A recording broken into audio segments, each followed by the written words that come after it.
ఇప్పటికే పరిటల రవి జిందగీ మీద రక్త చరిత్ర, వంగవీటి బ్రదర్స్ మీద వంగవీటి సినిమా తీసిన రామ్ గోపాల్ వర్మ ఇప్పుడు తెలుగోళ్ల ఆరాధ్య నటుడైన ఎన్టీఆర్ జిందగీ మీద బయోపిక్ మూవీని తెరకెక్కిస్తున్నట్లు అఫీషియల్ గా ప్రకటించిండు. మహానటుడిగా తెలుగు సినీ రంగంలో ఆయన సాధించినంత కీర్తి బహుశా ఎవ్వరూ సాధించలేదేమో. ఎంతో మంది అభిమానుల మదిల దేవుడిగా స్థానం సంపాదించుకున్న ఎన్టీఆర్ ఆ తర్వాత రాజకీయ పార్టీ స్థాపించి ముఖ్యమంత్రి అయ్యిండు. అటు ఎన్టీఆర్ సినీ రాజకీయ జీవితంలో అనేక వివాదాలు, వివాదాస్పద వ్యక్తులున్నారు. అటువంటి మహానటుడి జిందగీని సినిమా తీస్తున్నా అని చెప్పి అందర్నీ ఆశ్చర్యపరిచిండు వర్మ. అంతేకాదు ఎన్టీఆర్ గొప్పదనాన్ని కీర్తిస్తూ ఒక పాట పాడి రిలీజ్ చేసిండు వర్మ.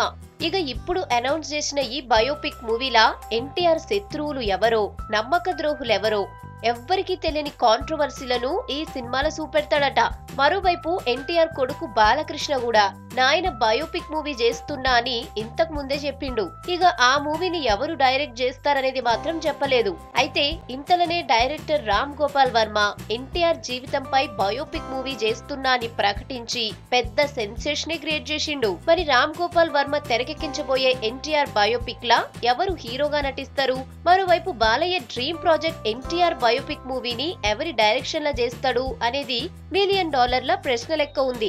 ఈ మధ్య కాలంలో రామ్ గోపాల్ వర్మ ఎన్నో ప్రాజెక్టులు అనౌన్స్ చేసినా అవేవి కార్యరూపం దాల్చలేదు. మరి ఇప్పుడు సీనియర్ ఎన్టీఆర్ పై అనౌన్స్ చేసిన బయోపిక్ మూవీ కూడా ఎంతవరకు వర్కౌట్ అవుతుందో చూడాలి.